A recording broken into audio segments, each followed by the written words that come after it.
Assalamualaikum dan salam sehati sejiwa. 15 keluarga dari rumah tani anak kudi di Tunuk dalam daerah Bukit Mabong Kapit tinggal selai sepinggang setelah rumah panjang mereka musnah dalam kebakaran kira-kira pukul 3 petang semalam. Pegawai Bukit Mabong Douglas Pungga ketika dihubungi pemberita RTM mengesahkan kejadian tersebut. Walau bagaimanapun tiada mangsa yang cedera dalam kejadian itu. Katanya mangsa kebakaran kini menumpang sementara di rumah saudara mara yang berhampiran.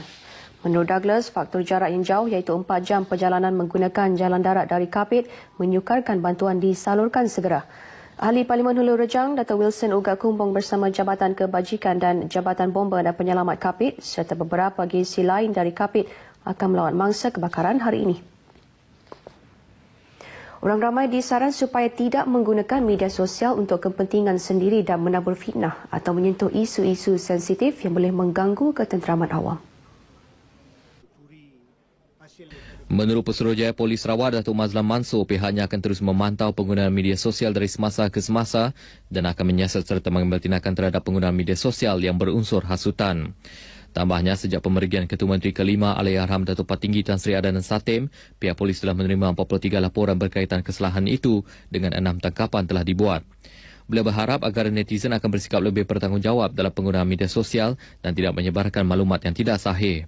Selain daripada itu, beliau menyeru orang ramai supaya tidak melemparkan tuduhan liar menerusi media sosial tentang kegiatan perjudian haram dan sebaliknya menyalurkan maklumat itu kepada pihak polis agar siasatan serta tindakan lanjut boleh dibuat.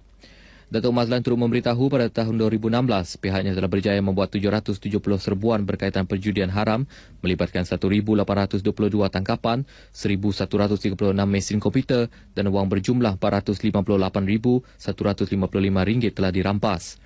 Beliau berkata demikian dalam satu sidang media pada Majlis Perhimpunan Bulanan Polis Kontingen Sarawak di Ibu Pejabat Polis Kontingen Sarawak, Kuching. Polis Limbang telah menahan sepasang suami isteri yang terlibat dalam kegiatan pengedaran dadah di bandar itu pada Isnin. Timbalan Ketua Polis Daerah Limbang DSP Tega Bilong memberitahu bertindak atas maklumat orang ramai, polis menahan kedua-dua suspek di sebuah rumah tidak bernombor di kampung seberang Kedai Limbang kira-kira pukul 4.30 petang. Hasil pemeriksaan, polis menjumpai sejumlah 13 paket lut sinar bersaiz besar dan 77 keratan tube straw cerah disyakir dadah jenis syabu seberat 53 gram dengan nilai RM6,000. Turut disita seutas gelang tangan emas dan wang tunai pelbagai jenis mata wang berjumlah RM9,590, $369 Brunei dan $26 Singapura. Dan kita percaya mereka ini adalah pengedar kepada penagih-penagih di kawasan Limbang ini. Buat masa ini apa yang kita dapati memang bekalan ini dapati daripada Limbang lah. So kita pun sekarang ini tengah menjalankan risikan untuk mengenal pasti dan dari mana bekalan ini dibawa masuk ke Limbang sebelum diedarkan kepada penagih-penagih di kawasan Limbang ini. DSP Tega memberitahu demikian dalam sidang media di Ibu Pejabat Polis Daerah IPD Limbang. Ujian seringan awal kencing kedua-dua suspek mendapati bebas daripada sebarang jenis penggunaan dadah. Katanya dadah yang dirampas dipercayai untuk pasaran tempatan dan tidak menolak kemungkinan terdapat pembeli dari negara jiran berdasarkan rampasan mata wang asing tersebut. Kes disiasat di bawah Seksyen 39A-2 Akta Dadah Berbahaya 1952, Seksyen 39A-1 Akta Dadah Berbahaya 1952 dan Seksyen 4 Akta Dadah Berbahaya Pelucutan Harta 1988. Kebajikan golongan memerlukan merupakan perkara yang amat dititik beratkan oleh Allahyarham Datuk Patinggi Tan Sri Adanan Satem.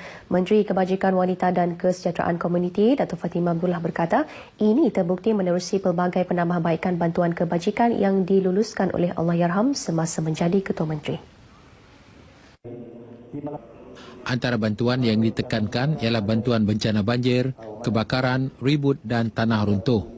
Mengambil contoh bantuan bencana kebakaran, Datuk Fatimah mendedahkan bantuan bahan binaan yang dahulunya berjumlah RM2,500 telah dinaikkan kepada RM5,000. Jelasnya, bantuan peralatan dapur turut ditambah kepada RM700 daripada RM100.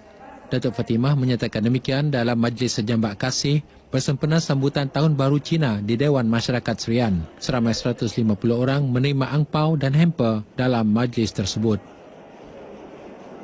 Melihat kepentingan pembelajaran dan pengajaran bahasa Inggeris seawal usia, Institut Pendidikan Guru Kampus Batu Lintang telah melakukan satu kajian mengenai modul Sound Family Identification Approach atau SOFIA.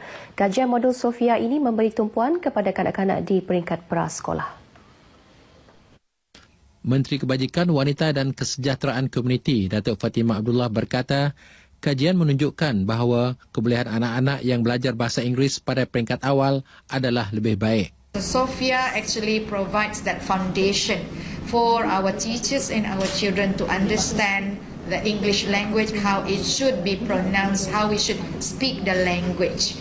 Jelasnya kerajaan negeri sebelum ini menekankan penggunaan bahasa itu dan mahu melihat anak Sarawak boleh bertutur dan menguasai bahasa Inggeris dengan baik selain bahasa Malaysia. Untuk mencapai hasrat tersebut, pelbagai cara telah dilakukan untuk meningkatkan kemahiran guru dalam pengajaran bahasa Inggeris dan dalam masa yang sama kerajaan negeri juga melihat kaedah dan pendekatan yang berkesan untuk mencapai objektif tersebut. Datuk Fatimah berkata demikian dalam sidang media selepas pembentangan kajian modul Sound Family Identification Approach SOFIA yang dikemukakan oleh Institut Pendidikan Guru Kampus Batu Lintang di bangunan Baitul Makmur Petra Jaya Kuching. Kementerian Kebajikan Wanita dan Kesejahteraan Komuniti Sarawak menerima baik cadangan mempromosi perniagaan dan usahawan Uber dalam kalangan ibu tunggal bagi mengubah taraf hidup dan menambah pendapatan golongan itu. Menterinya Datuk Fatimah Abdullah menjelaskan kementeriannya akan mempertimbang secara serius cadangan tersebut memandangkan ia dilihat boleh menyelesaikan masalah pengangkutan yang dihadapi ibu tunggal ke tempat kerja maupun menghantar anak ke sekolah. Jelasnya keterlibatan ibu tunggal dalam perkhidmatan Uber juga boleh membantu ibu tunggal lain yang memerlukan pengangkutan secara lebih selamat dan murah. Cadangan yang dikemukakan oleh pihak Universiti Swinburne Kampus Sarawak dengan kerjasama Persatuan Ibu Tunggal, PITSA itu juga katanya boleh menambah pendapatan di samping tuntutan masa kerjanya yang lebih fleksibel. Datuk Fatimah menyatakan perkara itu dalam sidang media selepas menerima kunjungan hormat dan mesyuarat yang diadakan bersama Universiti Swinburne Kampus Sarawak dengan kerjasama Persatuan Ibu Tunggal Sarawak, PITSA di Kuching. Kerajaan memperuntuk lebih RM1 juta bagi menaik taraf kawasan Kampung Kawang di Lambir secara berperingkat tahun ini di bawah program Transformasi Luar Bandar RTP. Ahli Dewan Undangan Negeri Lambir, Ripin Lamat berkata, antara infrastruktur dan kemudahan yang sedang dan akan dibangunkan termasuklah surau selain balai raya dan projek naik taraf jalan. Beliau berkata demikian dalam majlis penyerahan projek Bina Baru Surau Kampung Kawang kepada Jawatan Kuasa Kemajuan dan Keselamatan Kampung JKKK Kampung Kawang di Lambir Miri. Katanya projek pembinaan surau yang menelan kos RM400,000 itu telah siap dibina pada November tahun lalu dan mampu memuatkan 200 jemaah pada satu-satu masa. Tambah beliau, kerja-kerja naik taraf surau juga akan dibuat secara berperingkat bagi memberi kemudahan beribadah kepada kira-kira 400 orang penduduk Islam di kawasan tersebut. Kemudahan Dewan Makan baru dengan kos RM400,000 akan dibina di Sekolah Menengah Kebangsaan Luar Bandar Miri tahun ini bagi menggantikan Dewan Sedia Ada berusia lebih 36 tahun yang telah usang dan tidak selamat digunakan. Ahli Dewan Undangan Negeri Lambir, Ripin Lamat berkata pihaknya telah berbincang dengan pihak sekolah untuk mengenal pasti tapak baru atau menggunakan tapak sedia ada bagi projek tersebut. Tak maklum keadaan Dewan Makan yang ada sekarang ini terlalu uzur dan tidak selamat untuk digunakan. Jadi ini adalah di bawah program RTP, projek Transformasi Luar Bandar yang diilhamkan oleh Allahyarham Ketua Menteri kita yang lepas, Tan Sri Datuk Perdana Adnan Najib Hatim, dan ini juga merupakan antara sumbangan-sumbangan beliau ya bagi kawasan kita, terutamanya di sekolah SMK Luar Bandar ini. Bercakap kepada pemberita dalam majlis penyerahan kipas siling di SMK Luar Bandar Miri, katanya 100 unit kipas akan dipasang bagi kemudahan asrama sekolah tersebut. Beliau turut memohon pihak Kementerian Pendidikan untuk memandang serius keadaan fizikal sekolah berkenaan kerana sebahagian bangunan yang daif perlu dibaik pulih atau dibina semula. SMK Luar Bandar Miri mempunyai 1,027 orang pelajar dengan 71 orang tenaga pengajar dan 18 orang staf sokongan. Sebanyak lebih 300 serpihan artifak termasuk yang terbaru ditemui di tapak pembinaan saliran longkang berhampiran Balai Polis Sentral Kuching setakat ini. Pengarah Jabatan Muzium Sarawak Ipoh Datan berkata, penemuan serpihan seramik dan botol kaca zaman dinasti Qing dan Eropah yang berusia antara 100 hingga 200 tahun itu telah bercampur aduk antara serpihan lama dengan yang baharu. Jadi di sini merupakan tapak yang telah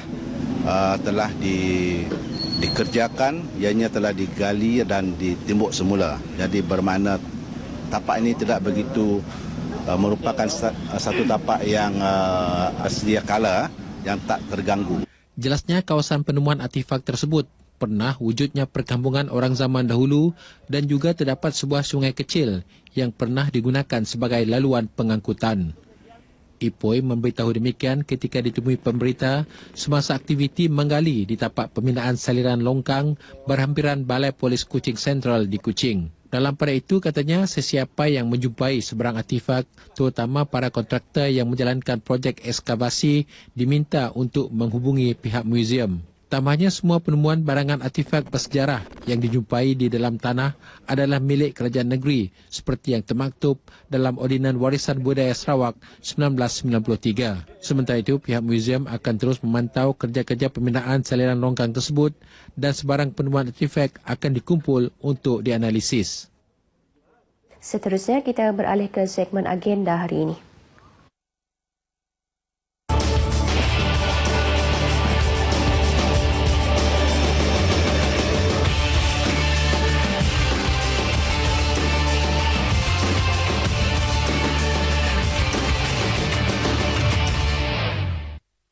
Antara liputan dalam agenda hari ini pada pukul 9 pagi, Menteri Kebajikan Wanita dan Kesejahteraan Komuniti Datuk Fatimah Abdullah menyempurnakan Majlis Senjabat Kasih sempena Tahun Baru Cina bahagian Miri di Miri. Baik saudara, demikian antara liputan acara dalam agenda hari ini dan untuk berita seterusnya, kita kembali ke Angkasa Puri bersama Azizi. Silakan.